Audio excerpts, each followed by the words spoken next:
So again po, good afternoon to all. Am I loud and clear pa rin po ba? Yes po, ma'am. Okay po. Okay po. Mag-share lang po ako ng screen.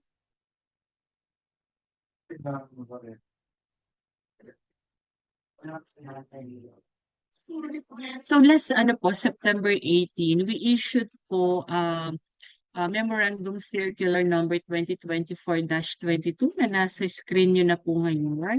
So this is the guidelines po on the preparation and submission of gap analysis and board-approved action plan in compliance with the transitory clause of MC number 2023-14. So, i-summarize ko na lang po itong MC. So, nire-require po kayo na mag-conduct ng gap analysis and then po, after po identifying the gaps, you identify naman po the intervention or the activities po to be conducted by the cooperative po to address the identified gap.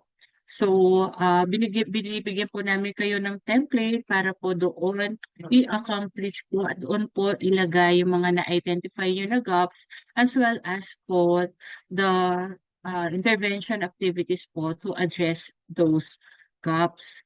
So, the submission po supposedly was last December 27, 2024.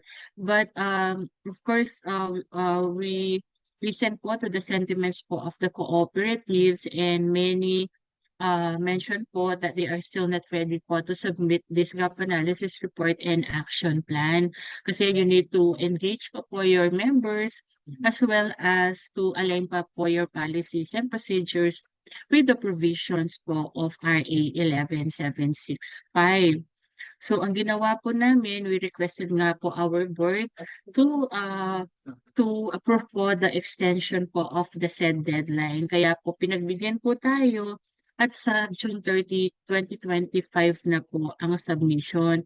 And the submission po, ito po marami din po tanong, paano po ba yung submission? So you will not be submitting po hard copies. You will only be submitting po soft copy through the email addresses po of our regional extension offices na nakalagay din po yung addresses sa MC number 2024-22.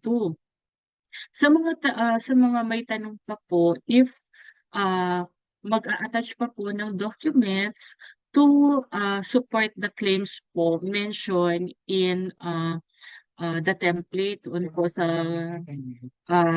po sa in-accomplish nyo na template.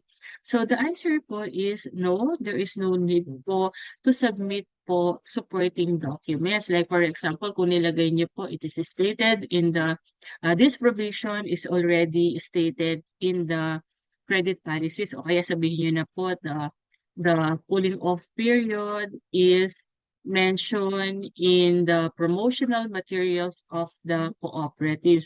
So that promotional materials, kung brochure po yan, you don't need to submit po that brochure. You only need to submit po the accomplished template. Anyway po, those claims po by the cooperatives will be validated during the inspection. So to be done naman po the following year. And wala pa po tayong separate na inspection po uh, for your compliance with FCPA. Ang gagawin po muna namin, i-integrate muna po yan sa regular inspection po na ginagawa ng aming mga team of inspectors. So, gumawa na po kami ng inspection instrument at yan po ay isasabay lang po during the inspection po, the regular inspection po of the cooperatives. But that would be next year pa po, hindi pa po this year. Kasi nga po, yung full compliance niyo po ay hanggang December 31, 2025. So, na-extend din po siya to December 31, 2025. So, malinaw po tayo doon. Any question po so far? So, any question pa po? Before po I proceed? May nagre-request kanina ng face-to-face na ano po, orientation. If there is a request po at kaya pa naman po ng schedule namin, we'll do it po. Let me again share my screen. Saan na yun? Sandali lang po ha. Hindi ko makita yung file. Sure ko lang po sa ayun.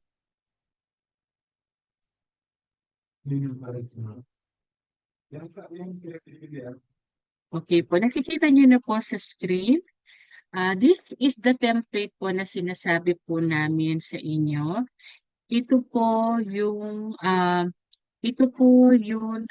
ito pong template na to, ito po yung i-accomplish nyo at pagkatapos nyo po na ma-accomplish po, yan po ay ang isubmit nyo sa CDA. So ito po siya. Bibigyan din po namin kayo ng copy nitong Excel file na po nito. So ito, fill upan nyo lang po, then after accomplishing po this form, then isubmit nyo na po sa amin.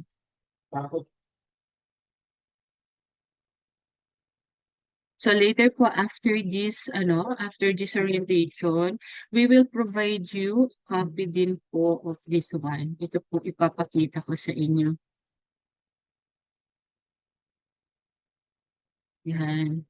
To guide po the cooperatives in accomplishing po this template, gumawa po kami ng sample kung yung pong fully accomplished na po itong template na to. So, meron po kaming sample dyan na compliance and non-compliance po doon sa provisions po mentioned in column A. So, ginawa lang po namin, mamaya po ipapakita ko, naka-PowerPoint na po siya para po mas madali po sa atin na ma-discuss itong gap analysis report. Pero pinapakita ko po itong Excel file kasi ganito po ang isa-submit ninyo sa CDA. So, medyo mahirap po kasi i-present ito dito po sa Zoom. So, ginawa po siya namin PowerPoint. Pero we will also provide you a copy po of this Excel file. So, kung mapapansin niyo po, apat po yung columns nitong template. On the first column po, yun po yung provision ng MC number 2023-14. Ito po yung mga key provision or requirements that the cooperative should comply. At dito nga po sa gap analysis na i-conduct nyo, on the second column, yun, ilalagay nyo naman po dito lahat ng observed gaps. So let's say po dito sa column A, hindi nyo po siya nako-comply. Ilagay nyo lang po dito sa column B, bakit hindi nyo po siya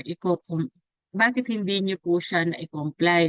At kung sa ah, at kung sa at kung yung provision naman po or yung requirement ay na comply ninyo, you can also provide po statements as to why you are complying po with that provision. So later po ipapakita po natin siya. And on the third column, after identifying po the gap, you identify po activities or interventions that would address po the identified gap indicated po in the second column o yung sa column B.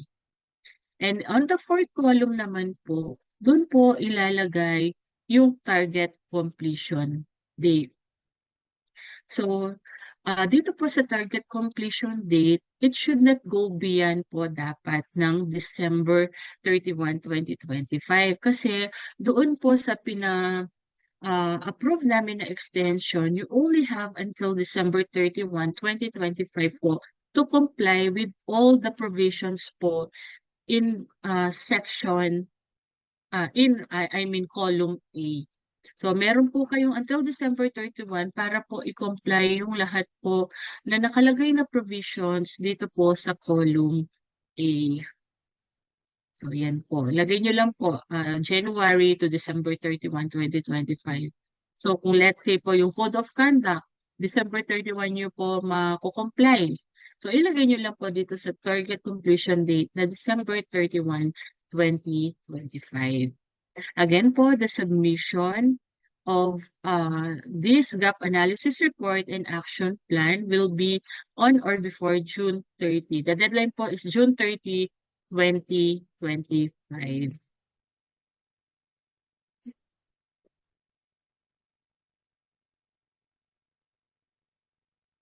Yan po, okay? Share ko na po at isa-isahin po natin na i-discuss. Pero mas madali na po ngayon ang discussion kasi na-discuss ko na po yung lahat ng provisions kaninang umaga. So ngayon po, i-discuss na po natin kung paano po natin i-fill up itong template. So again po, let me share my screen. Hindi ko pa lang po maibibigay sa inyo yung approve na memorandum kasi po it is still for signature. Hindi ko lang po alam ngayon kung na-side na siya. So, pero once it is signed na po, we will right away publish na po. We will right away post na po sa aming website. So, at saka doon sa FB page po namin. So, keep posted na lang po. Pakiantay na lang po yung posting namin sa both po sa FB page and sa website po namin. And we will also be providing po our regional extension offices of the memorandum. Yung memorandum po on approving the extension. So, okay po. So, let's start na po with this template po doon sa gap analysis na i-conduct po ng ating mga cooperatives. So, let me start po with Rule 2.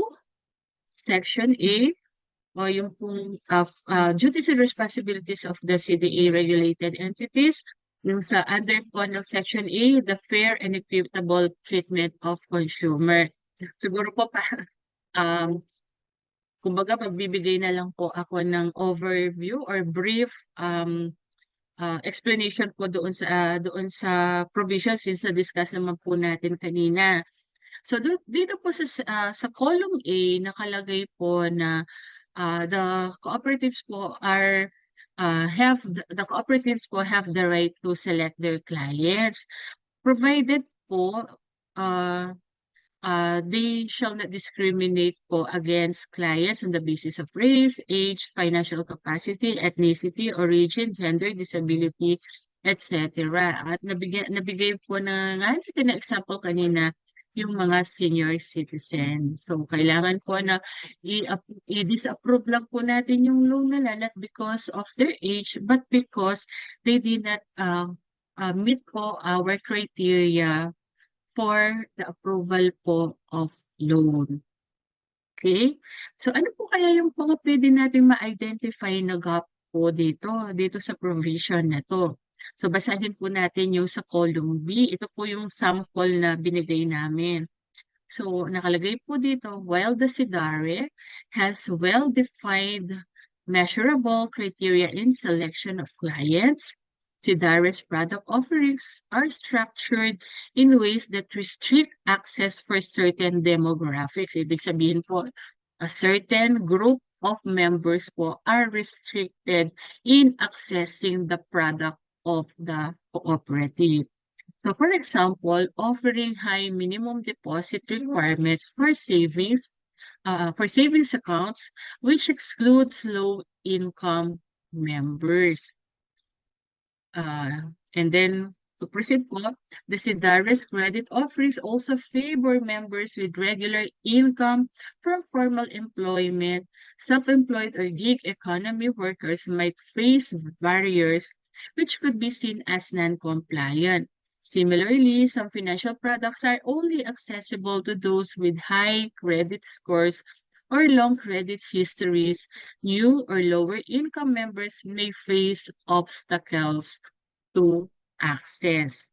Older adults, people with disabilities, or those with indigenous backgrounds are likely to face barriers in accessing financial products as the SIDARE requires online applications without providing in-person or accessible support. Actually, these were mentioned na din po this morning, di ba? Yung mga barriers na nagre-restrict po from a certain group of members. Yung nire-restrict po natin sila like offering high minimum deposit o kaya naman po the loan is accessible only to ano po to regular ano yung members with regular employment o kaya naman po the loan applications can be done only through online. So these are all limiting the members from accessing po the financial product of the cooperative. So given that, ito po yung nagbigay apat na example na po yon dito sa column A. Ano po kaya ang pwedeng gawin ng cooperative to address those gaps? Number one, the SIDARE will develop products. Will po yan kasi ito po yung parang magiging action ng actually po ito yung magiging action ng cooperative. So the SIDARE will develop products with varying requirements and terms to cater to a broader range of financial situation. Ibig sabihin, the cooperatives will develop different loan products for different group of members. Ibig sabihin, iba-iba na ang i-offer na loan products ng cooperative. Given din po yung requirement na doon sa ating kanina na na-discuss ko, yung product design and development wherein the cooperative should regularly evaluate its products po to determine the suitability and affordability of its products. So, yun din po yan. So, nagbigay na lang po ako ng sample na pwede pong makomplete ng ng cooperative. Ang nilagay ko nga po, March 2025 ay matatapos na makapag determine ng mga different loan products ang cooperative. Siyempre po, if until March 25 is not sufficient po to design and develop po different kinds of loan products, may pwede naman po na ilagay na December 2025. And then the SIDARE shall provide members improve access to financial products by making multiple channels. So, hindi na lang siya digital, hindi na lang siya through online, but pwede din siya in person or through phone to accommodate those with varying levels of internet access and digital skills. So, inano ko lang po yan, January 25. But of course, you can provide the date po na kailan nyo talaga matatapos yung intervention na gagawin po ninyo. So, ganun po yung actually po yung ginawa po namin, very detailed siya. Parang naglagay po kami na yung sa GAPS at saka yung sa action plan, yung mga specifics po. Like for example, bakit ito naging gap? Doon naman po sa intervention, ay ano pa yung mga pwedeng gawin? Actually, hindi lang po siya, actually later makikita nyo na hindi lang motherhood statements yan. Nakalagay po talaga what the cooperative can do to, yung mga specific courses of action to address the identified gap. So, any question po so far? So, ganito po, hanggang mamaya po. Ang sabi ni Sir Joel Pagaduan, matrabaho pala daw po ang nagpapautang ang co-op. Actually, sir, this is not done lang po for compliance po with CDA. Actually po, you can, kumbaga po yung mga provisions naman po ng CDA are meant po to really improve the operations po of not only to protect the interest of the members, but also to improve the operations po of the co-op. And this is a one-time submission lang po. Hindi po siya regular submission. Unlike po our mandatory reports na every year po ay nagsasubmit po tayo. Yes po, yung SIDARE, name na po ng co-op, yes. Yun po ang ilalagay ninyo. If it is, let's say, how multipurpose cooperative, lagay niyo po how MPC. So, ganun na lang po ang ilagay po natin.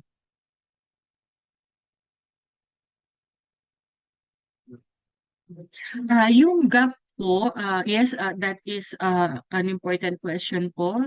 Uh, from Ma'am Rowena, sabi niya, yung column B pa ay gap sa batas or gap na nagkikita ng co-op to comply with the law.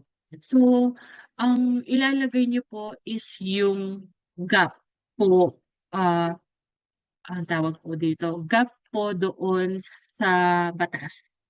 Yung hindi, para pong ano siya, non-compliance po to the provision. Yun po siya. Siguro po, along the way po, pag na-identify nyo na po, kasi po, di ba, parang ang sinasabi nyo po, o yung co-op, gap ng co-op to comply with the law. Along the way po kasi pag na-identify po natin yung ano po yung mga provision na non-compliance tayo, siyempre po hahanapan niyo po yan ng cause. And that cause is the parang the barriers po or the reasons po why you did not comply po with that particular provision. So along the way din po parang ano yan, parang supporting po yan yung gap na nakikita ng co-op to comply with the law, yun po ang reason why you did not comply po with that certain provision. So parang supporting po siya doon sa non-compliance. Okay po? Ay, mahina pa ba? Mahina po ba ang audio? Okay naman po. Oh, okay. Yung tanong po ng Kasilagan, yes po, you can use any language you are comfortable po. You can use Tagalog po, any language that you are most comfortable po. Pwede naman po. No problem po with that. Para po mas ma-express po natin ng mabuti yung ano, ilang area ang gap analysis, yung pong lahat ng na-discuss ko po kanina. Ayan. So from Bambang MPC, try po sa Bambang Agronom po. Ito rin po, yes po. Ah, Agri-loan lang po ang pinakuha sa kadagdag po muna para sa mag-offer po kami ng additional supply emergency loan as action. Akala ko po yung same ng question as yesterday. May nagtanong po kasi yesterday if ano po yung anong area ng operation ng cooperative ang iko-conduct ng gap analysis. So, uh, di ba po like for the multipurpose cooperative po, may ano po yan, mayroon pong let's say grocery, merong credit operation. So, ang iko-conduct nyo lang po na gap analysis is yung sa credit operations. Kasi this is nga po for ano lang po, for financial products or services lang po. So, yun lang po ang gawa nyo, yung tawag po, dun sa area of credit operations lang po ang gagawa nyo ng gap analysis. So, you don't need to conduct gap analysis, let's say, for grocery. So, hindi nyo na po kailangan po yun.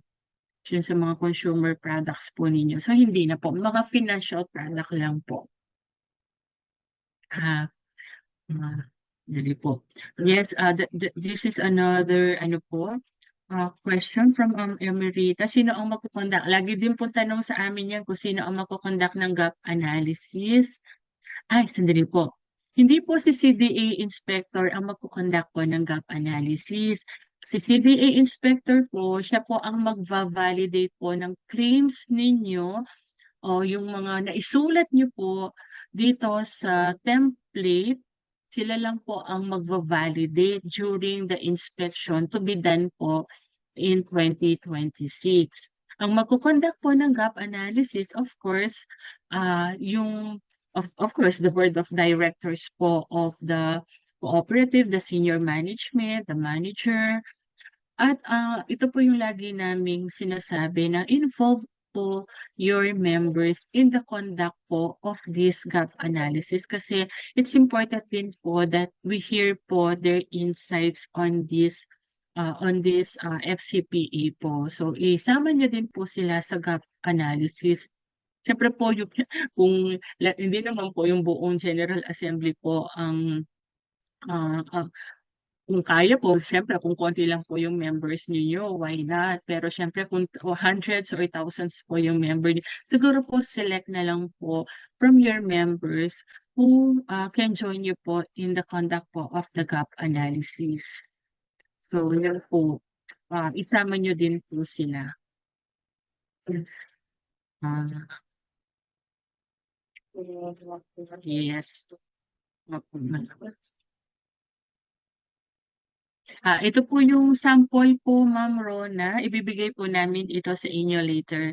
Pagkatapos po ng orientation na to, our regional extension office po will provide you a copy for all the presentations, including po this gap analysis report, the sample gap analysis report and action plan. Yes po, ilagay nyo lang. Pag po hindi applicable, pakilagay na lang po na, NA na lang po. Yung sa transport service po hindi na. Yung credit operations side na lang po ng inyong co-op. Ang gawan nyo na lang po ng gap analysis. So this is for Ma'am Irene. Ah, ayan. Sige po. We move po to our next section. So ito po yung kanina naman na ang sinasabi po is the cooperative should demonstrates po the principle of fair and equitable treatment toward financial consumer. Ito po yung kailangan, yung terms and conditions are not unfair and it is not ano po, parang favoring the cooperative. Dapat po, ano siya, balance po yung rights and obligations po of both the members and the cooperatives. At yung pangalawa po is the cooperative does not employ abusive collection or debt recovery practices. Yung pong nabanggit natin kanina na the cooperative should not resort to harassment of or humiliating po the members when collecting their loan repayments. So ano po kaya yung pwede natin ma-identify na gaps dito? Naglagay din po kami ng ilan to? Tatlo. Tatlo po na sample. So basahin ko lang po. So the SIDARE includes termination clauses that give them the right to end agreements with minimal notice or for vague reasons such as at the SIDARE's discretion. So that is the non-compliance po. That is the gap. So, ibig pong sabihin, yung termination clauses niya is one-sided. Ang nakalagay lang po is at the SIDARE's discretion. And the cooperative does not notify the cooperative po on the termination po of the of the contract. And then agreements place strict obligations. Another sample pa po ito. Agreements place strict obligations on consumers such as requiring them to make timely payments or maintain minimum balances while offering limited accountability for SIDARE in cases of service disruptions or delays. Kumbaga po, pag may pagkukulang ang member, may penalty. Pero pag ang cooperative po, ang ang kumbaga ang may pagkukulang, wala pong possible walang penalty na ipapataw. Syempre walang penalty na ipapataw sa cooperative. What I mean po is pag may pagkukulang ang member, may penalty kaagad. Pero pag may pagkukulang naman ang cooperative, nonchalant lang ang cooperative. So parang ganun po yung binigay natin na sample. So dapat po, 'di ba sabi natin, the terms and conditions po should not be unfair. Dapat po the rights and obligation of both parties kailangan po balanse. So kung may pagkukulang po ang cooperative, dapat po meron po siyang gawin na intervention to ano po, kumbaga to remedy the situation. So dapat po may kumbaga may kaukulan din po sana na gawin ang cooperative. Kailangan po may kumbaga if nagkaroon po ng let's say lang po ha, nagkaroon ng delay on the approval of the renewal of the loan. Siyempre po parang kung in-apply niya dapat 1 month lang ay na-actionan na. It took the cooperative 3 months. So ano kaya yung mga posibleng gawin na intervention ng cooperative to make up for it? So, yun po. So dapat po hindi lang po ang mga member ang pinapatawan ng penalty. So dapat din po ang cooperative may gawin po siya ni intervention to remedy po the situation. So next one po is yung pangatlong sample natin. Yung pong nakalagay dito na dapat walang abusive practices on debt collection. So ito po yung identify, actually this is not non-compliance. This is a compliance. Para yung sample po natin, hindi lang laging non-compliance. So naglagay din po kami ng mga sample that the cooperative naman is complying with the provision of MC number 2023-14. So ito po yan. All staff involved in debt collection are trained on policies and procedures outlining fair and reasonable collection practices to prevent any misconduct and to promote consistent, respectful interactions with consumers. Also, the SIDARE set the guidelines on appropriate contact. Ito po, nag-set na siya, kumbaga po, ano po, parang to prevent po yung mga high pressure collection. Gumawa ngayon, si SIDARE ngayon, ay pinapractice na pala yung mga pinapractice na ito po yung mga kasunod na sasabihin ko. Order nga po to, yung parang para maiwasan na magkaroon ng high pressure collection. So ito yung ginawa ng cooperative. The SIDARE set the guidelines on appropriate contact frequency. Kumbaga, sinet niya. So, dapat kung hindi na siya let's say, on the 15 dapat siya magbabayad. Nag-set siya ng policy na dapat 5 days before the due date ay kailangan i-remind ang member of his or her due date. Kaya ito po yun. Set the guidelines on appropriate contact frequency and maintaining records of communication to ensure transparency and accountability. It also provides written statements or electronic notifications with complete debt information, avoiding any misleading or confusing language about the debt or consequences of non-payment.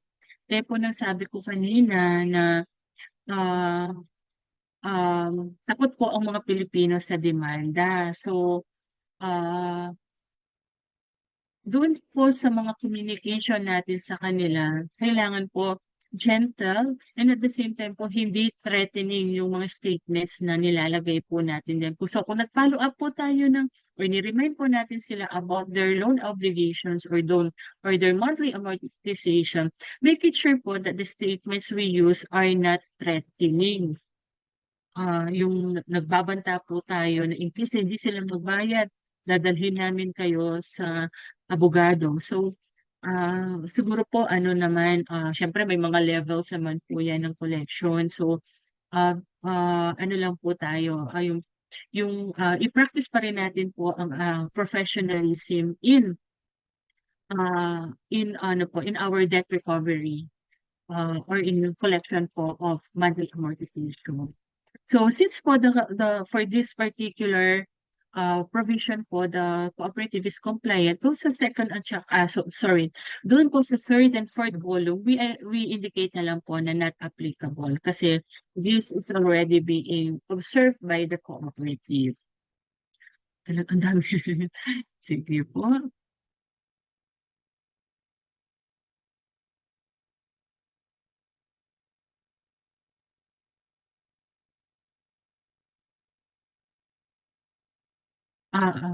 May question si Ma'am Karen Gay.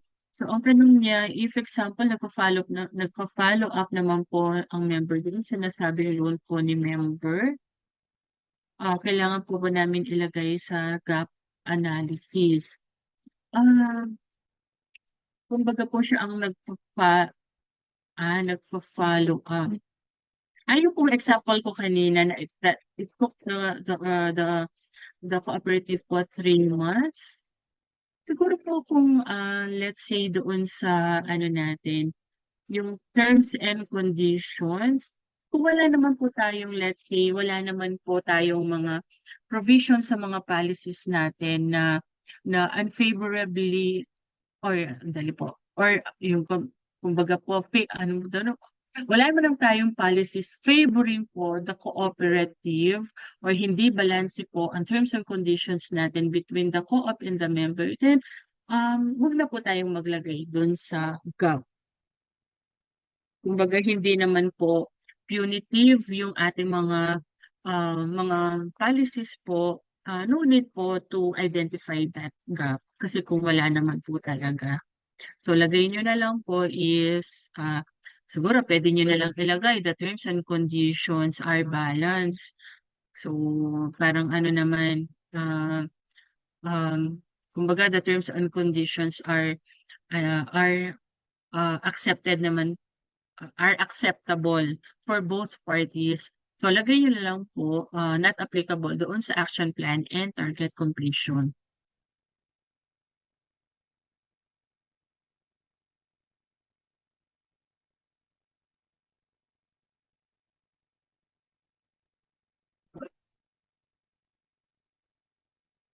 Okay po. Sumagot na si Ma'am Karen.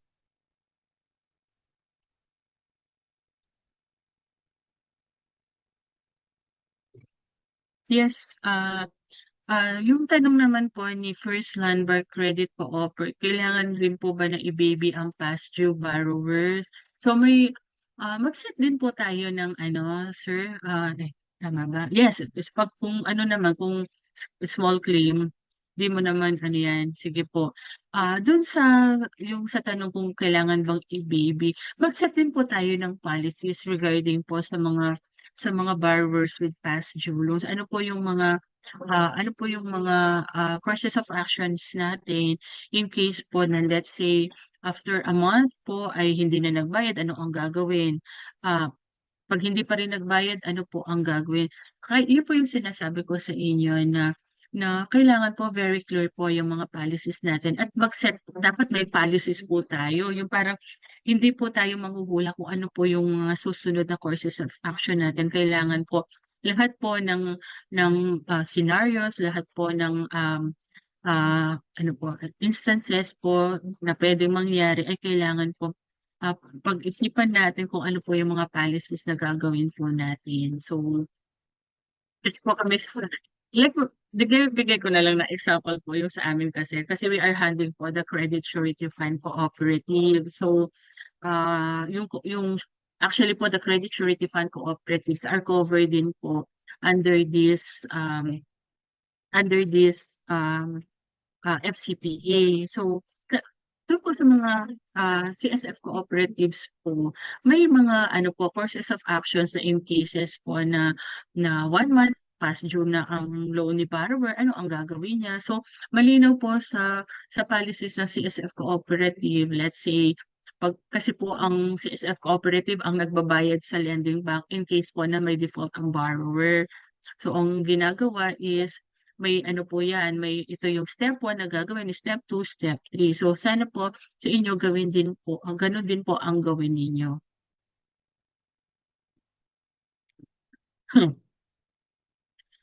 Okay po, let's move on to the next, yung sa Code of Conduct. So, kasi ako po ay parang nakikita ko naman po, most of you naman, meron na po kayong Code of Conduct. Siguro po i-revise nyo na lang po to include the provisions po of FCPA. Kaya po dito sa example nilagay namin that si DARE establish a code of conduct that clearly articulates their commitment to consumer protection, ethical practices, and professional competence.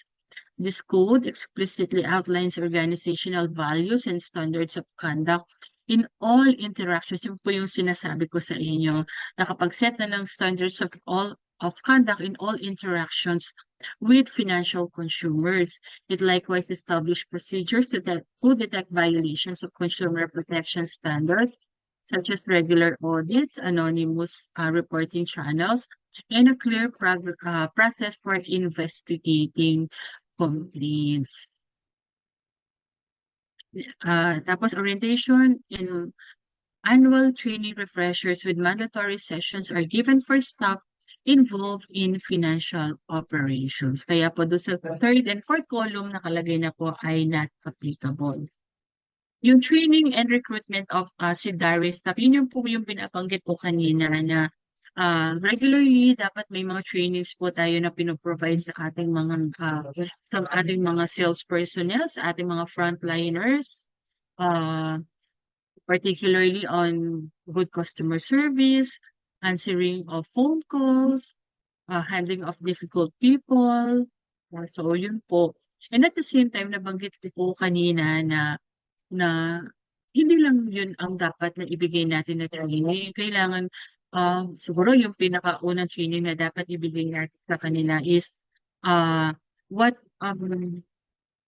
yung about mismo sa financial product ng cooperative, kung ano yung features niya, ano yung terms and conditions niya, the maximum loanable amount, yun po dapat ang foremost na ibigay natin ng training sa ating mga members.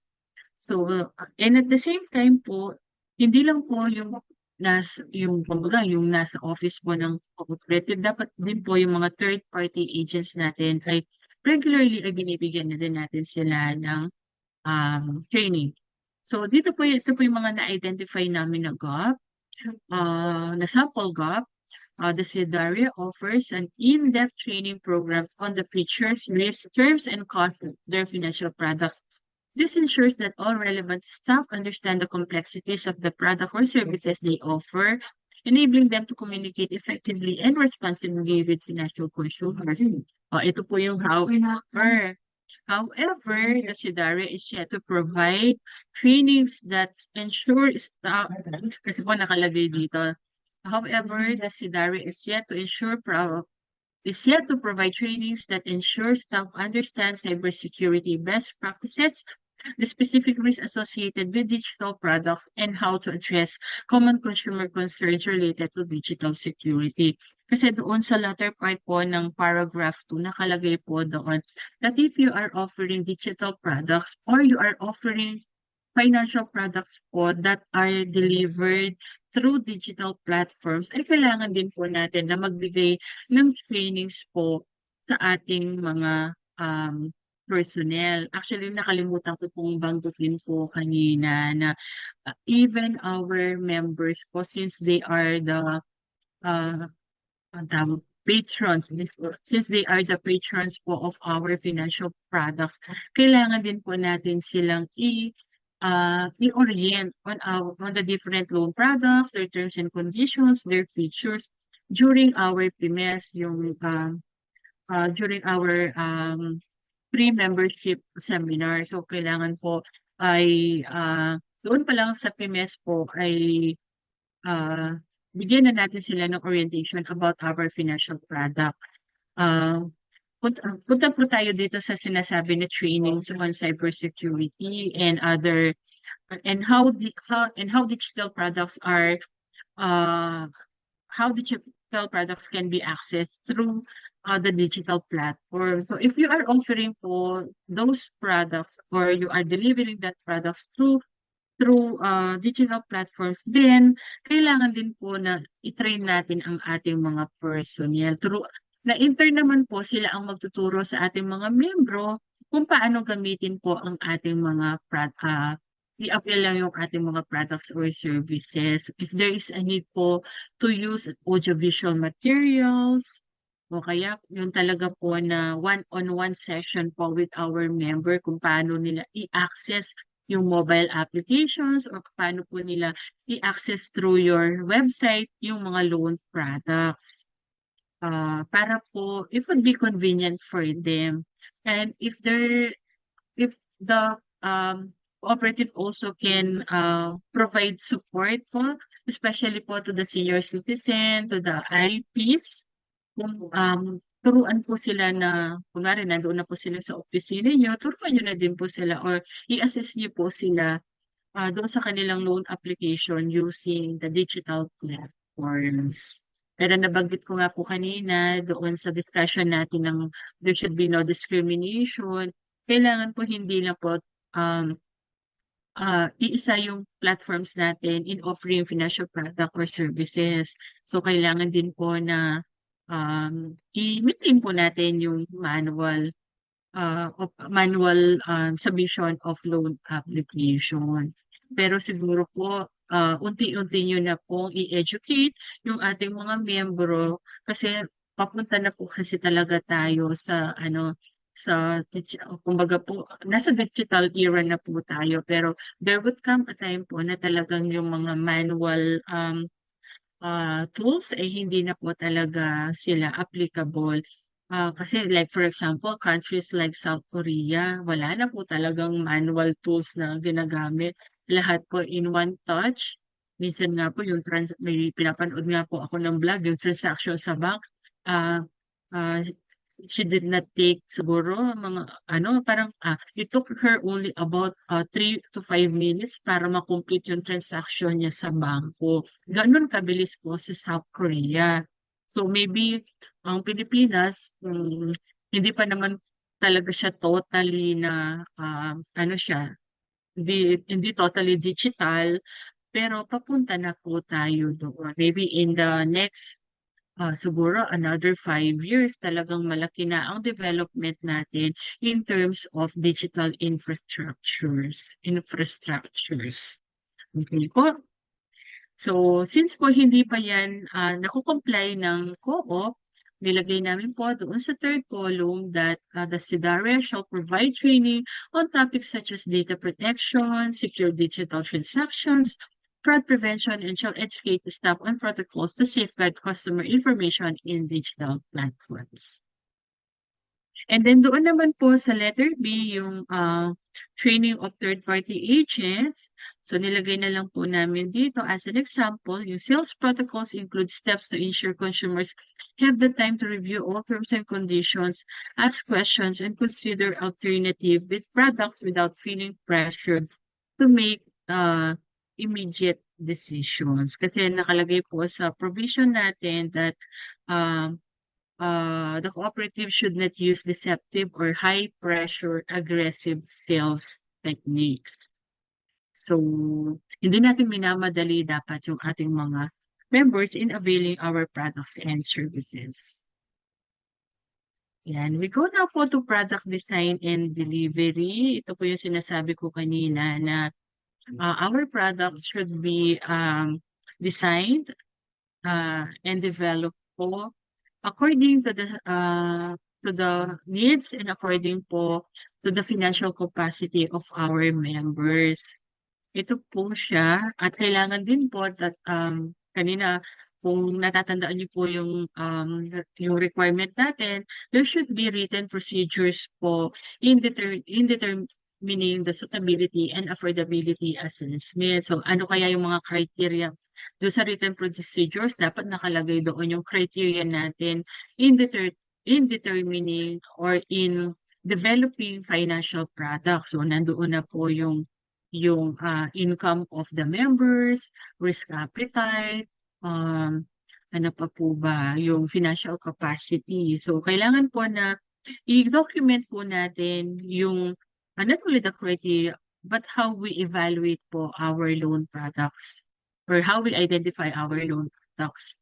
So ito po yung na-identify natin na gap. So the SIDARE does not have formal documented procedures for assessing whether a financial product is suitable and affordable for consumer. Ibig sabihin na siguro sample lang po ito, nag-benchmark yung isang co-op to another co-op. Then upon returning to its cooperative, kaagad na niyang inoffer yung financial product or services without documenting the procedures undertaken. Ibig sabihin, o kaya naman nag-meeting yung mga board of directors, including a few members. Tapos napag-usapan nila doon kung ano yung mga i-offer na loan products. Tapos after ng pag-uusap, in-offer na ng cooperative yung mga products na yon. Kasi nga naman tapos na yung consultation, napag-usapan na ito yung pangangailangan ng mga miyembro, pero walang documentation na nangyari. Nabanggit ko kanina, bakit ba ah, kailangan i-document yun? Kasi para sa susunod na mag-evaluate natin, alam natin kung ano yung proseso, ano yung mga criteria na ginamit para mag-come up tayo ng mga loan products na yon. Kasi baka sa susunod, ulitin na naman natin at hindi na, kumbaga, ah, yung yung pag-identify ay yung mga criteria o yung procedures na ginamit natin ng una ay hindi siya na-apply sa pangalawa. Sa pangalawang pag-identify ng mga loan products, napaka-importante po na balikan natin kung paano na-identify yung mga loan products natin. Kasi that would be our basis for improving our procedures, our processes, and of course, ultimately, in improving our financial product. So yun po. So kailangan magkaroon po tayo ng formal documented procedures. So ano kaya yung pwedeng gawin ng co-op para po ma-address yung gap na yun? So the SIDARE shall create formal written procedures that clearly outline how to assess the suitability and affordability of financial products or services for consumers. This procedure shall take into account the consumer's income, existing financial obligation, risk tolerance, and overall financial capacity. It will also design a structured assessment process that includes questions or tools to assess income, liabilities, and financial goals. Importante din yung financial goals. Baka ito yung baka yung goal ng goal ng member is to have its own business, maging entrepreneur siya. But the present loan products of the cooperative does not address that goal, or it is not supportive of that goal. Baka pala ang cooperative nag-o-offer lang siya hanggang 20,000. Sample lang po yun. Ang kailangan ng member ay 50,000. Okay po? Moreover, it shall maintain comprehensive records of all assessments conducted regarding the stability and affordability of financial products, including the rationale for offering specific products para po may balik-balikan pa rin po ang cooperative. The next time that it will be developing or improving its products. Yan. Kanina po, how about payment of loan through salary deduction? Ano po kaya yung tanong doon? Paki paki paki um, input na lang po sa chat box natin, Sir Luis. Ano po kaya yung question natin regarding doon? Tapos yung sa transport cooperative po, nabanggit na po namin kanina, yung about your transport services, you don't need po to conduct gap analysis. Yung lang pong credit operations kailangan nyo pong gawan ng gap analysis. Yung credit operations part lang po ng operations niya. Next one is, hindi ko na po anuhin to.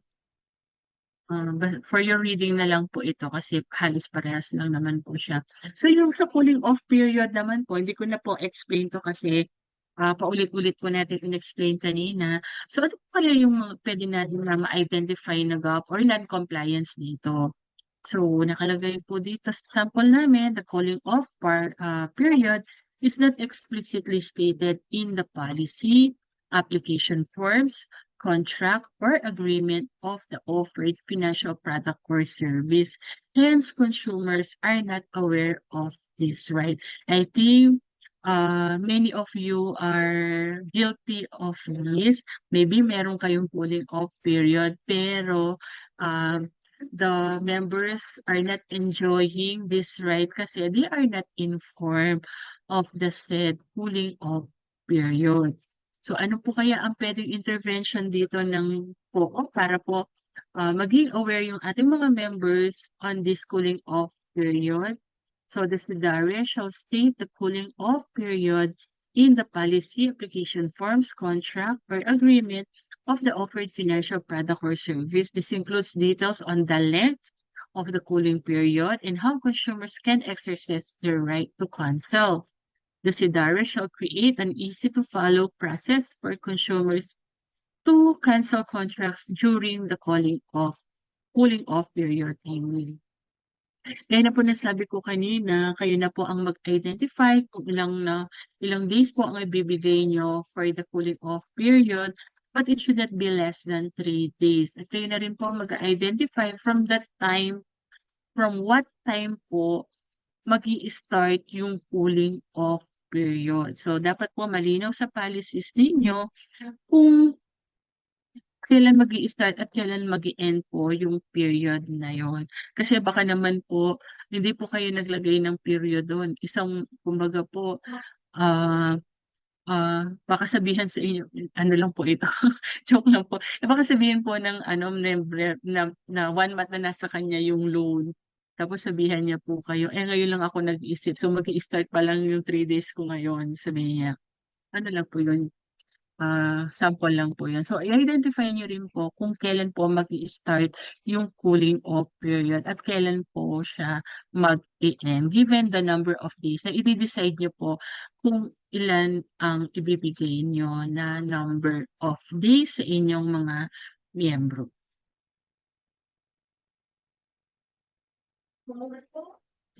What, ano po kaya ibig sabihin ng temporary activity lang? Parang hindi po regular, kunwari po yung credit operations ninyo ay hindi po siya, parang seasonal lang po, ganon? May comment na naman po na hirap magpautang. Ano lang naman po, Sir Herbert, one time lang naman po. Yes, seasonal lang naman. Um, tignan nyo din po, kung one time lang po yun, of course, there's no need po to conduct gap analysis kung one time lang po at patapos na. Pero if this is done po, let's say, every time po that you have idle funds po sa co-op, kumbaga po, magpapautang kayo, siguro po kailangan natin po ang gawin itong gap analysis na to. Kung one time lang po, hindi rin po kasi natin masabi, sir. English, hindi po, um, baka po kasi sir yung sinasabi niyo na seasonal, if let's say po baka may idle funds, baka pwede niyo na rin po nagawa ng gap analysis, especially po if hindi lang po siya one time na nagpapautang kayo, baka naman po let's say every other year o kaya naman once a year, gawan niyo na din po ng gap analysis. Sir, gaya po na nabanggit ko po kanina, any language po will do. Language po that you are most comfortable with. Pwede naman po kayong mag-Tagalog, mag-English. Doon po kung Kapampangan po kasi kung syempre ako sa Region 3 naman po may mga inspectors naman po tayong Kapampangan. So any language po you are comfortable with po. So hindi naman po kailangan na English po lahat yung ilalagay natin.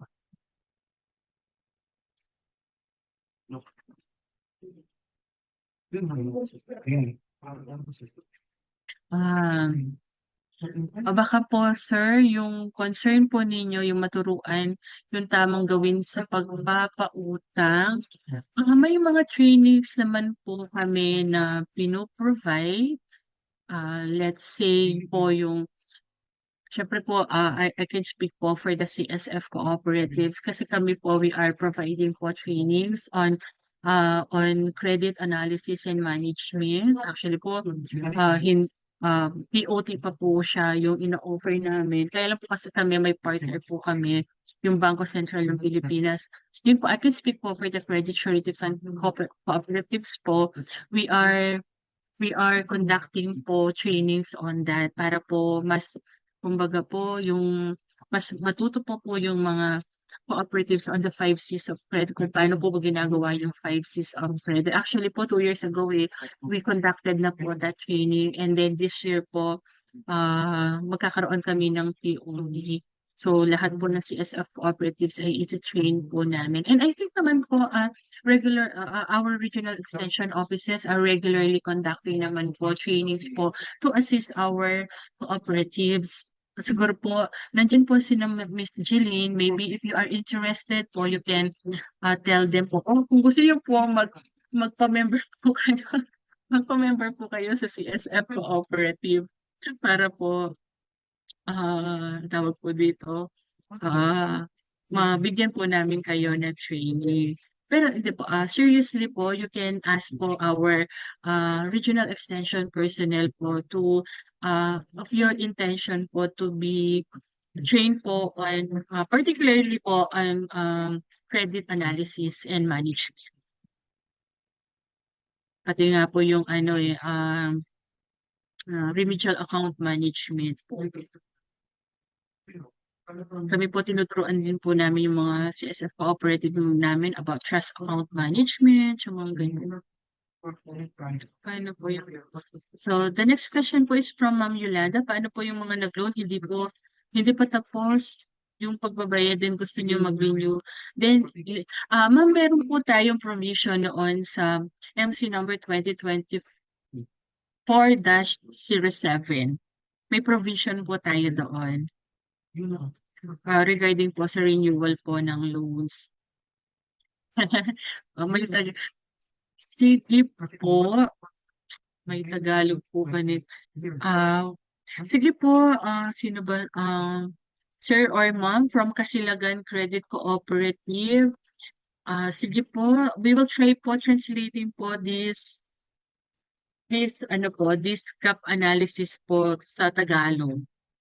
Para po may po tayo, no? Kasi nga po, kami nga po nire-require nga po namin sa inyo na if there is a need po na Tagalogin, Kapampanganin po yung mga members natin para po mas maintindihan po nila yung mga loan terms ninyo, di ba po, nabanggit ko yan kaninang umaga. Sige po, we will be providing you po give us days po to do that. And then we will send na lang po to our regional extension office. Hindi, Ma'am Lovely, kayo po ba ang nagre-raise ng hand? Hindi po. Na-raise ko lang po siguro. Hindi po. Hindi na po. Kasi naka-raise po yung R3CDA.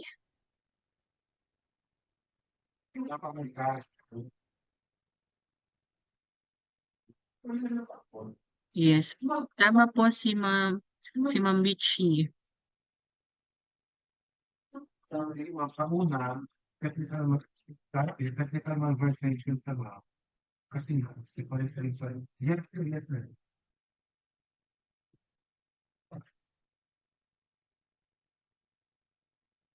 So may pumasok na income sa inyo from that loan. May gap report na pa rin po niyan po.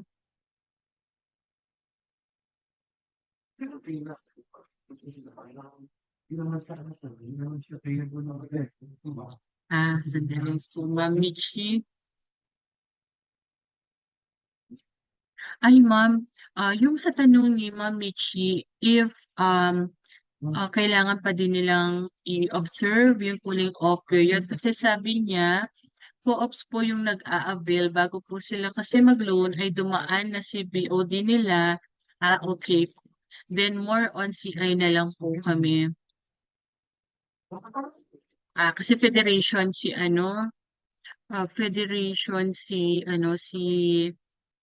PFCCO na nagpapautang siya sa COO. Oo. Kasi ang naglulong po sa inyo sa co-op. Okay po, sige ma'am. Pakilagay na lang po Ma'am Michi na not applicable po and then lagay nyo na lang po bakit di siya applicable.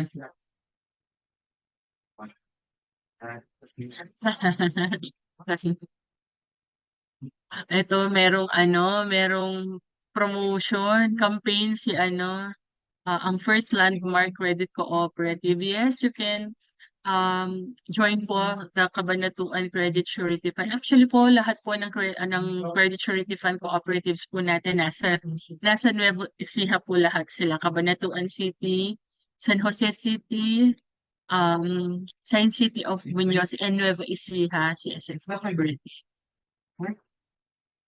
Sabi ko, since wala ka available na pera. Ah, Sir Albert, yung... Ay, sandali po. Wala. Available.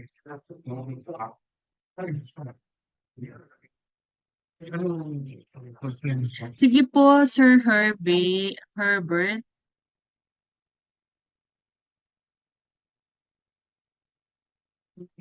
Sige po, Sir Sir Herbert, bibigyan po namin kayo ng yung Tagalog version na po nito. Sir Albert, yung po si Dari, just to lang po, differentiate lang po the credit cooperatives or the cooperatives po offering may credit operations po, whether po yan, transport, agriculture, or MPC po siya, to differentiate lang po to other cooperatives. Tinatawag po namin silang SIDARE. Parang these are the group of cooperatives po with credit operations. So, ang tawag po sa kanila is SIDARE or CDA regulated entities.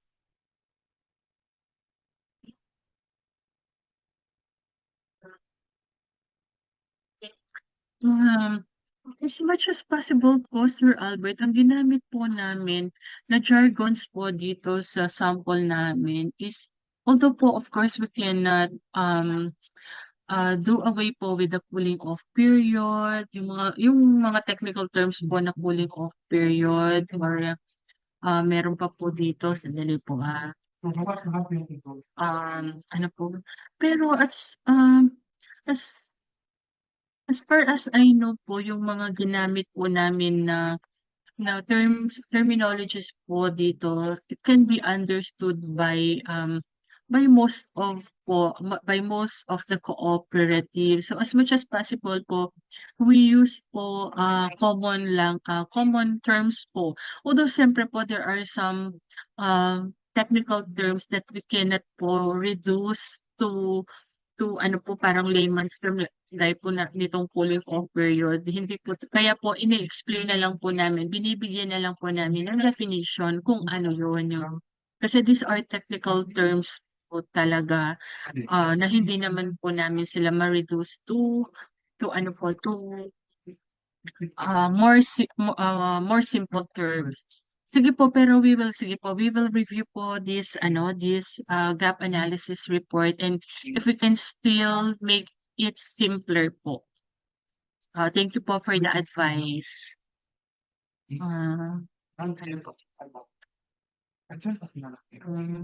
Sige po, we will come up po with the Tagalog version po of this gap analysis report. The next year, after mag-rito na ako ID, ang ginamit natin. Okay, meron daw kayo. Ano pa? Okay po. So we move po to the next. Ano ba tayo?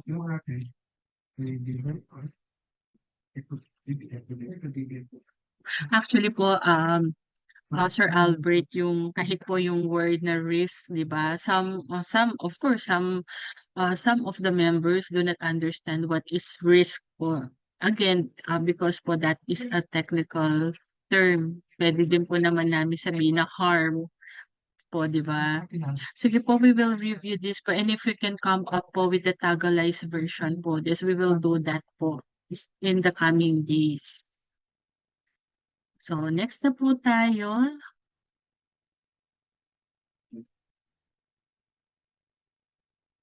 Yan. So, this is about the prepayment naman po of loans, yung requirement po that cooperative should allow po the members po to pay kahit po wala pa yung maturity date.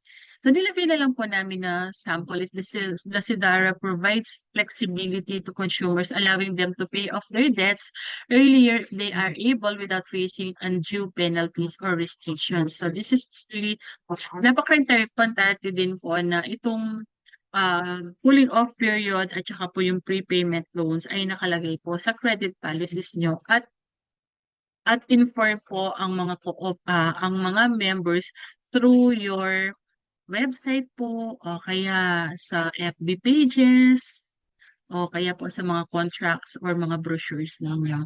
Kaya nilagay, since this is a compliance po, nilagay na lang namin doon sa third and fourth column na not applicable.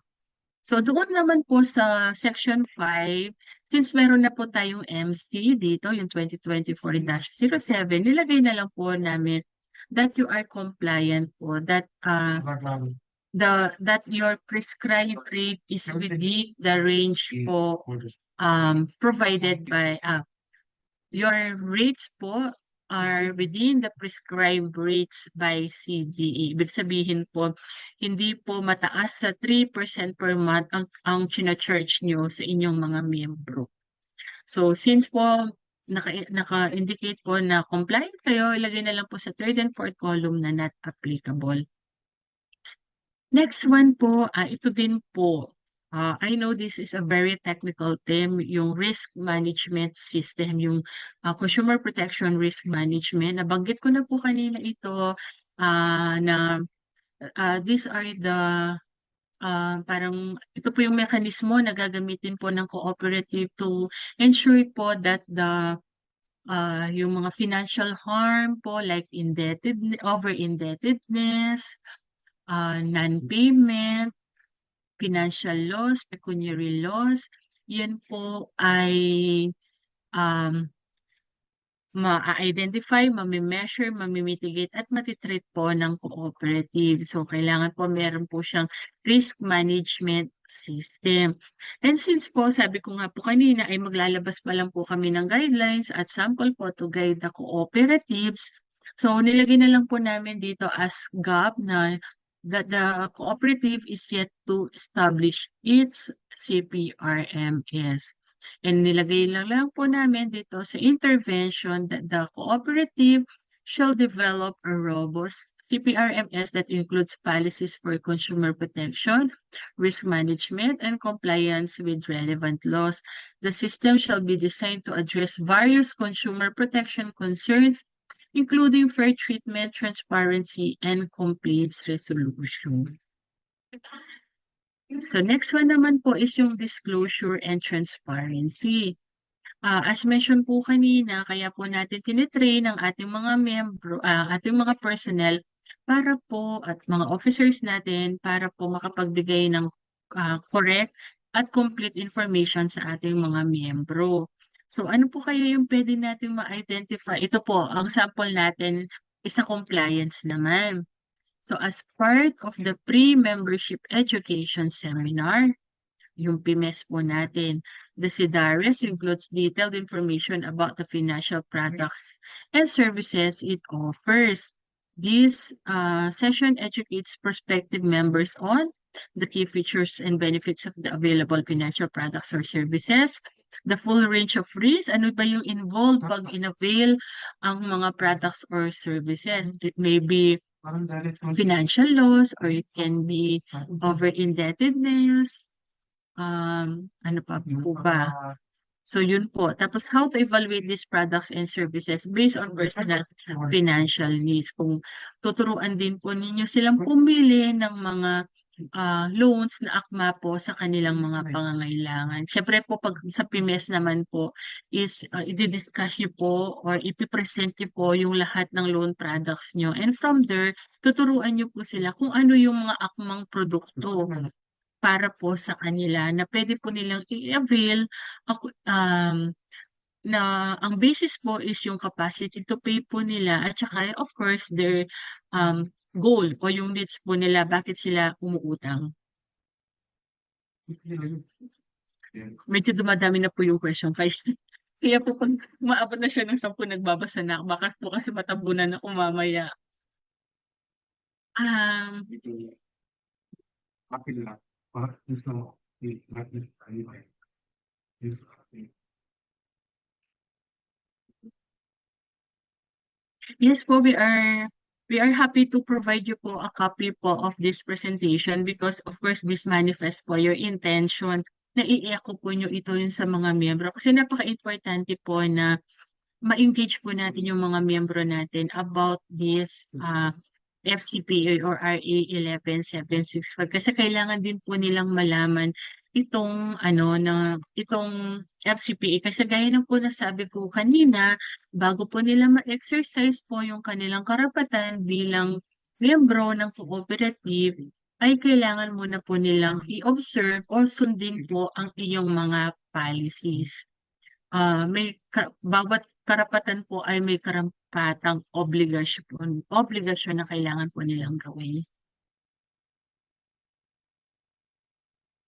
Yung pag-submit po, Sir Joel, nandoon po sa MC number 2024-22, nakalagay po doon yung email addresses po ng CDA Region 3. So again po, ang submission ay through email lang po. You don't need to submit po hard copies.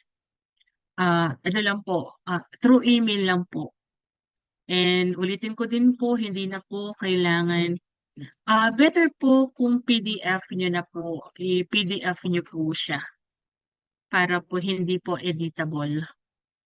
Ito po pala, nabanggit yun na para po hindi editable po yung file.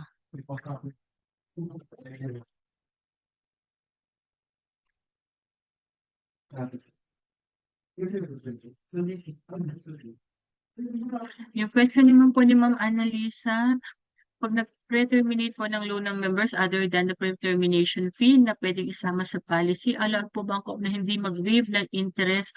Yun po ang allowed po ba na hindi mag-waive ng interest sa mga months na hindi nalalakaran ng loan dahil nga magbayad na ahead of maturity? Actually po, yun po yung reason bakit po nilagay sa batas ito pong allowing po the prepayment. Kasi nga po, yun po ang reklamo ng ating mga miyembro. And hindi lang po yung mga members po ng cooperatives, but let's say, yung mga loan borrowers po sa mga bangko and other financial institutions. Kasi pinapabayad pa din po kasi yung interest kahit nakapagbayad na po sila. Pero gaya po ng sabi ko kanina, if you incurred cost po or if you incurred mga administrative costs, pwede nyo naman po yan kolektahin sa inyong mga miyembro. Pero basta po dapat yung kokolektahin po natin na fee ay reasonable po siya.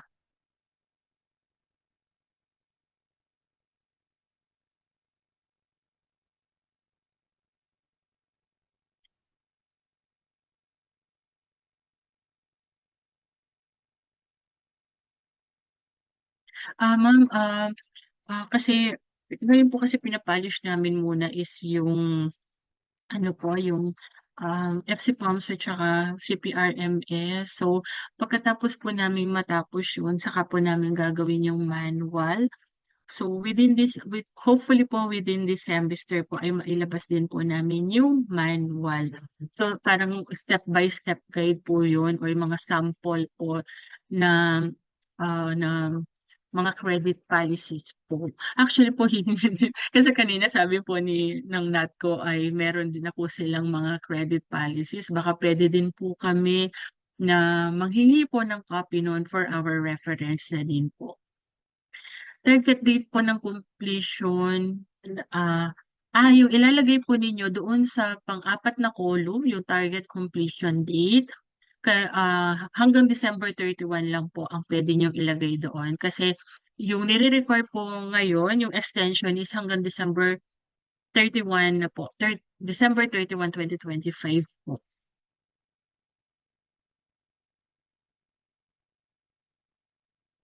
Yes po, sir. Kasi 'di ba po may annual inspection po tayo, Sir Joel. So, pag po nag-inspect yung ating mga taga-region, sa ating mga regional extension offices, of course po, malalaman po nila yun, sir. Siyempre po, i-inspect po nila yung inyong operation.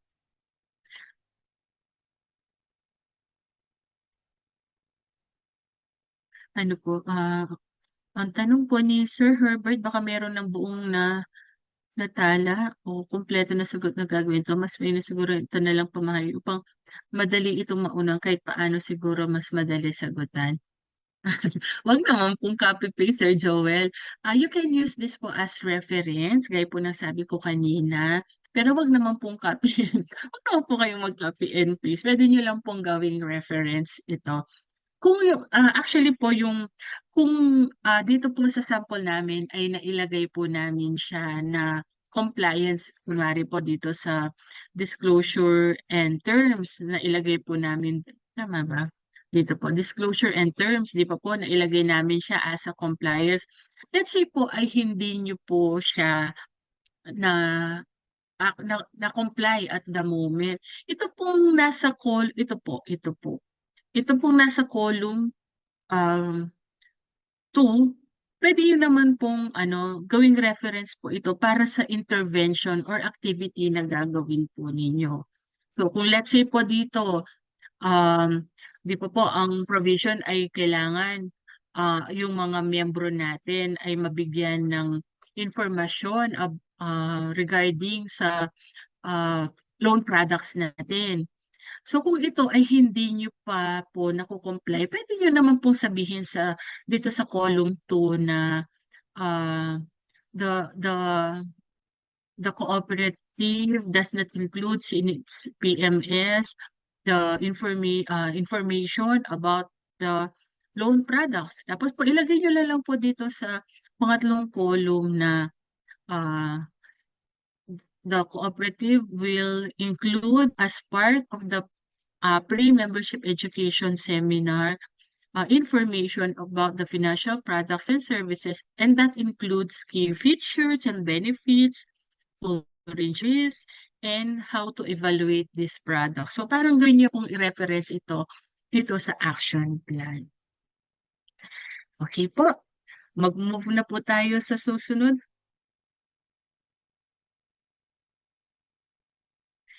Sir Herbert, sige po. Ganito na lang po, Sir Herbert. Bigay niyo na lang po sa akin mamaya ang inyong contact number at magkakaroon po tayo ng special session po sa inyong cooperative para po yun na lang po yung magbibigay po kami ng technical assistance po sa inyo. So, kindly provide na lang po kay Miss Jeline o sa akin po yung contact number para po matawagan po kayo later.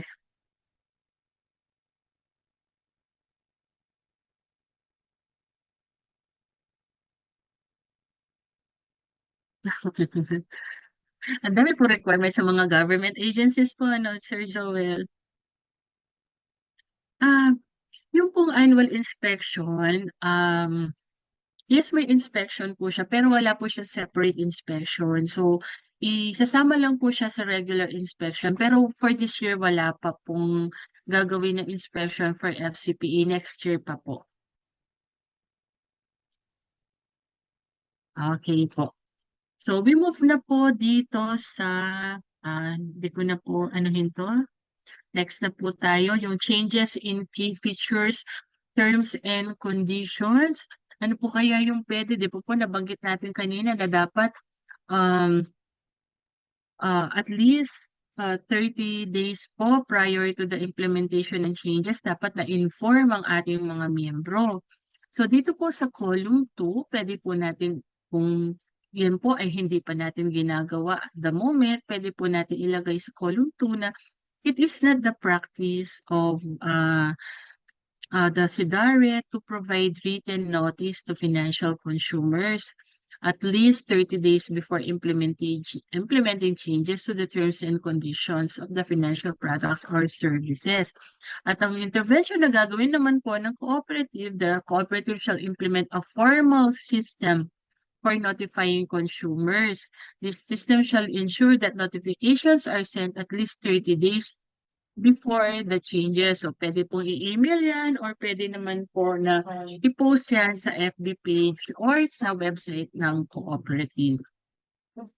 Sa section 4 naman po yung kailangan may business and functional business and contact information. I think hindi po ito problema sa ating mga cooperative, kaya nilagay po namin dito that the SIDARE discloses key information across various platforms, including contracts, promotional materials, receipts, websites, and social media. This includes the address and contact details of its head office and any branches or satellite offices. The disclosure ensures transparency and ease of access for consumers. So yun po ang pwede natin ilagay, and since ito po ay nako-comply, lagay na lang po natin sa third and fourth column not applicable. Advertising materials, ito po yung kailangang hindi po misleading, hindi po nagko-contain ng mga deceptive statements, yung pong mga iniengganyo lang ang mga miyembro para mag-avail ng loan. Actually, this is applicable po doon sa mga online lenders, di ba? So, sa amin po sa sa atin po sa cooperative, I am sure hindi po yung problema since kaya po nalagay namin dito sa gap analysis report na the SIDARE's advertising materials are accurate, truthful, and not misleading. These materials do not omit important information that could influence a consumer's decision to purchase a product or service. Additionally, the SIDARE avoids deceptive practices, ensuring that all promotional content fairly represents the products or services. Kumbaga po, ang ina-advertise lang kung ano ang ino-offer ng financial product. Yan po. Tapos po yung documents to be provided to the financial consumer, ito po yung bawat pirmahan ng membro ay may binibigay na kopya ang cooperative. Ito po yung nakalagay na compliance. The SIDARE complies with documentation and transparency requirements by providing consumers with immediate copies of signed documents, transaction proofs, in either printed or electronic form based on the preference po of the consumer, and printed records of digital services upon request. Regular statements are issued in convenient format through the original channel of purchase with options for consumers to choose their preferred delivery method. So, sumatotal po, ang ibig lang po sabihin ay binibigyan po ng cooperative ng kopya ng lahat po ng pinirmahan na dokumento o yung mga proofs of transaction po ng member sa cooperative.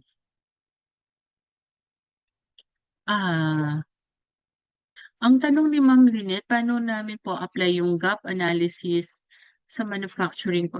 Ma'am, yung sa yung sa manufacturing side po, direct message ba? Ma'am, sorry, nabasa ko na. Tuloy ko na, Ma'am Lynette.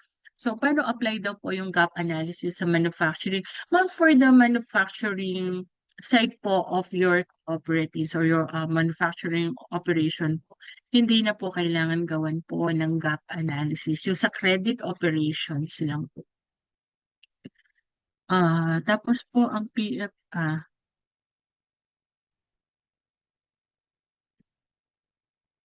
ask ko lang po kung meron po kaming hinihingi na CAPR sa mga members namin and nilalagay sa annual book. Ma'am, what do you mean po by annual book? CAPR, ano po kaya yung nilalagay nyo na CAPR? Ay, ano po kaya yung nilalagay sa annual book? Yung na CAPR sa mga nilalagay sa annual book, pwede po ba yun? Sige po, habang inaantay po natin ang message ni Dali po, i-save ko lang po ang save ko lang po ang later na lang. Ma'am Lovely, Yes po. favor naman, pwedeng pa-save yung ni Sir Herbert, yung contact number niya, tsaka yung email. Hindi lang ako makaalis sa PowerPoint. Yes po. Nalagay na daw po sa messenger. Sa messenger. Oo. Okay po, thank you. Ma'am, yung sa sa federation, Yun. yung question niya. Mm-mm. So, mga co-ops po na nag-ano lang sa APR. Yung nilalagay niyo po yung Pero ma'am, di ba ang nilalagay nyo, hindi naman po kasi siya personal information, ma'am. Ang nilalagay nyo po is the cooperative data, ma'am, di ba? Di ba co-op, ma'am, yung member ninyo? So, hindi po siya, ma'am, personal data. So, okay lang po yun, ma'am. Hindi po siya personal data po.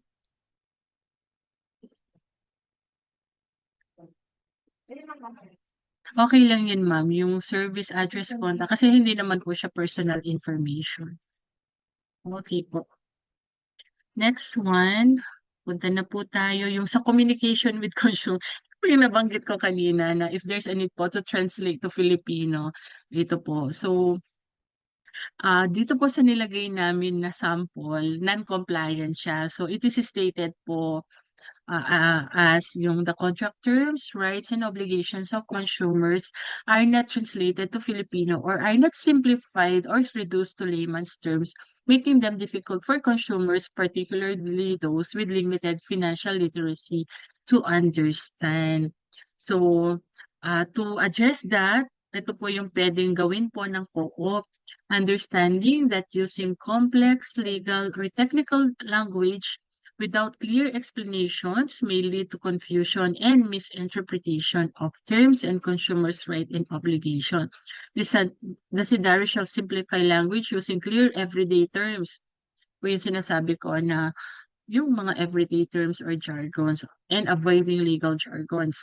It shall provide translations in Filipino or other languages. Sabi ko nga po kung pwedeng Kapampangan, Ilocano, or Bisaya.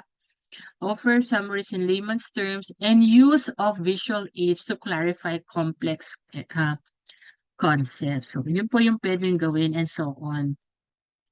So, we now move po to the protection of consumers against fraud and misuse. So, ito po yung nilagay po na sample. This is a compliance. The SIDARE has established clear policies and procedures to prevent and address fraud and misuse of consumer assets, including both internal and external threats. It also provides transparent and timely communication with consumers about the actions taken in response to complaints or inquiries involving fraud or unauthorized transactions. This includes ensuring consumers are informed throughout the process, implementing strong internal controls, conducting regular audits, and securing consumer data with robust cybersecurity measures. So, ibig pong sabihin, may mekanismo ang cooperative para po ma-detect yung mga fraud or unauthorized use of assets po ng ating mga membro. Yung po nabanggit ko kanina yung sinabi ko about BPI, kung paano may mekanismo po siya para ma-identify kung merong pong unauthorized use ng credit cards. Hindi po ako techie na tao, so hindi ko po alam kung paano siya nagawa ng BPI. Maybe sa analytics po yan, kasi maybe alam nila na hindi ako Apple user, kaya tinawagan ako kaagad. Kasi meron akong transaction with Apple Store na siyempre kung hindi ka po Apple user, wala kang transaction sa Apple Store.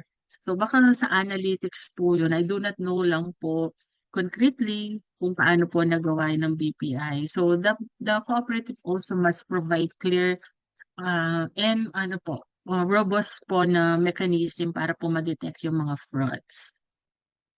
Okay po, next one. Yung financial digital literacy training, this is applicable only to those cooperatives po na merong digital products o kaya po ino-offer yung kanilang mga loan products through digital platforms.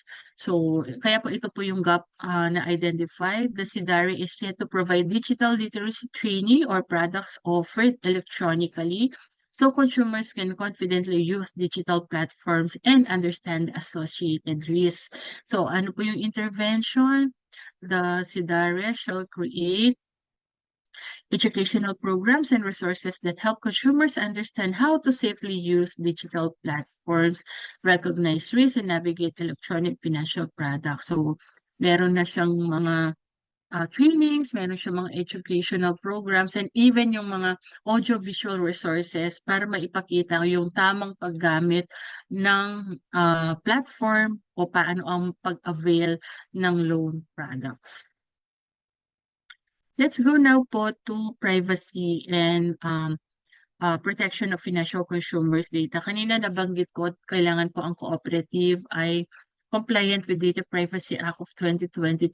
Yung nabanggit ko po kanina na the cooperative should have policies po as to who, kung sino-sino lang po ang pwedeng mag-access ng mga loan applications, mga database of members, at sino lang po ang pwedeng mag-dispose ng mga loan application forms.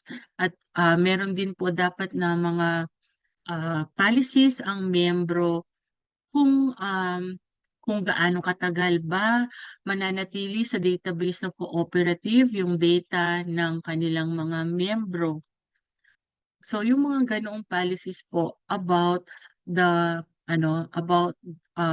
cooperative members data. Kung ano lang po yung mga data na i-collect, kung lahat po ba ng information about yes po, yung sabi po ni Sir Joel, may yung policy po natin sa pagdi-dispose.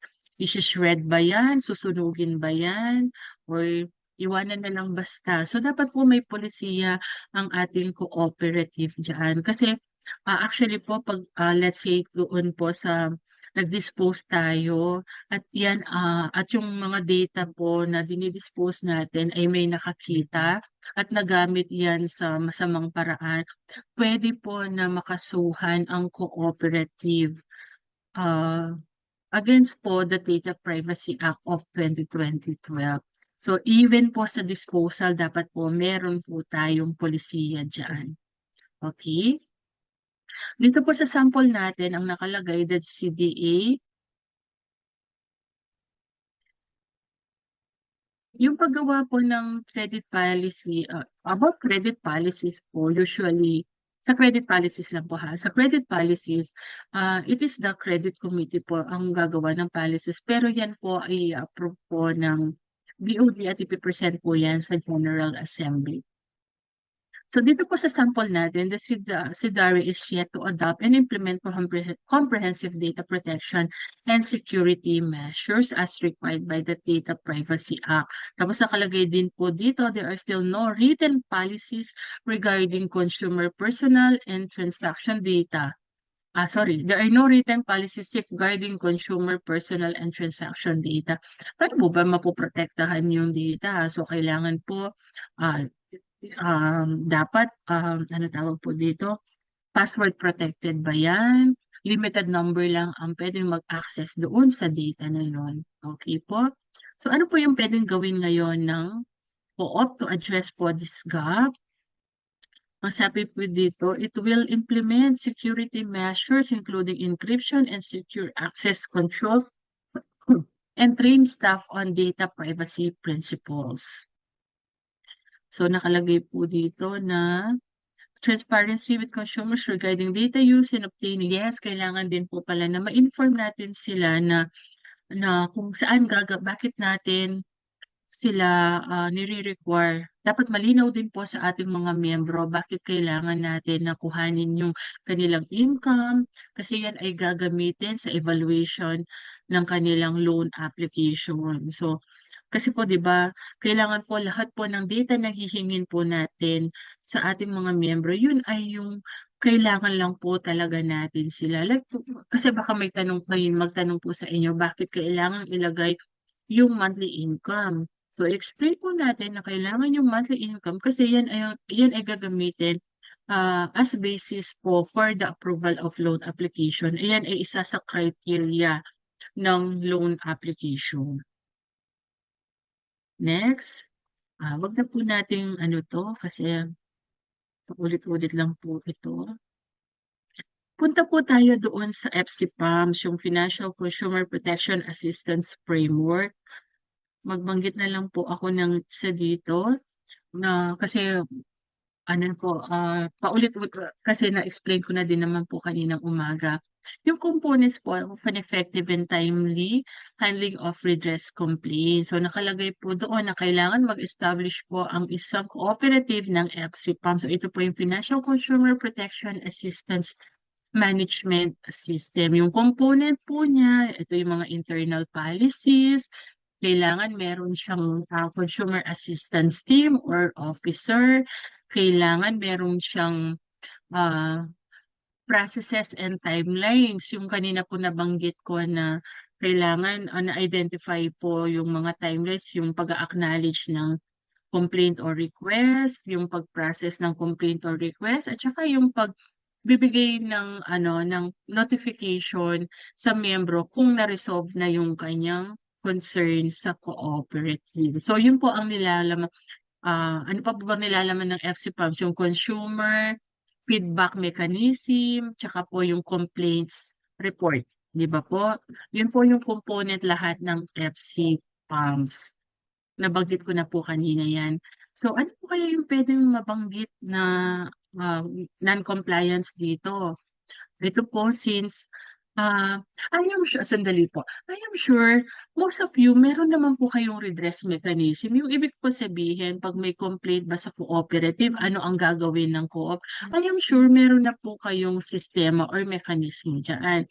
Pero baka po hindi lang po siya structured o hindi lang po siya formal. Ibig ko sabihin, hindi po siya nasusulat. Pag po sinabi natin hindi siya formal, hindi po siya nasusulat kung ano po yung lahat ng procedures na gagawin.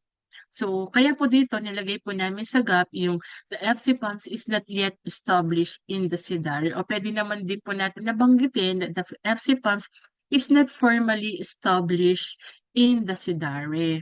So, ano po kaya yung pwedeng gawin ng co-op dito?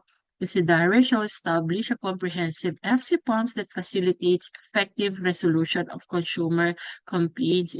Ito ang kanyang gagawin. It shall create clear internal policies outlining the complaint process, including response times, and how customers can easily access the system. The SIDARE shall also maintain a detailed and current record of all consumer complaints, documenting the complaints received, a description of the issue, the co-op's response, um, actions taken to address it, and other relevant communication, and the date the complaint was resolved.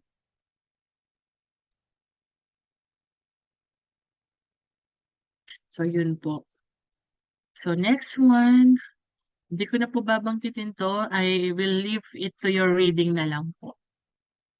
Kasi nabanggit naman natin kanina. Magbigay na lang, yun pala, tapos na po pala. Last na lang po siguro yung complaints database. Sandali po. Yes, complaints database.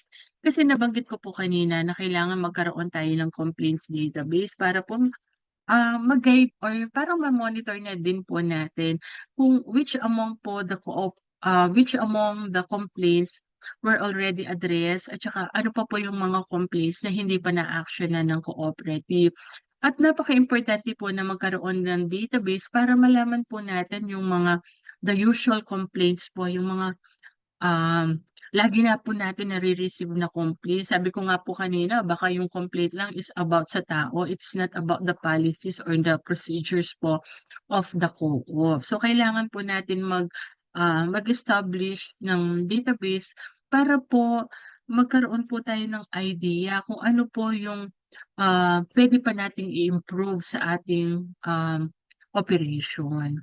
So, dito po, ang intervention na pwedeng gawin, it shall create a secure organized complaints database that records all complaints along with relevant details such as date of receipt, a summary of the complaint, etc.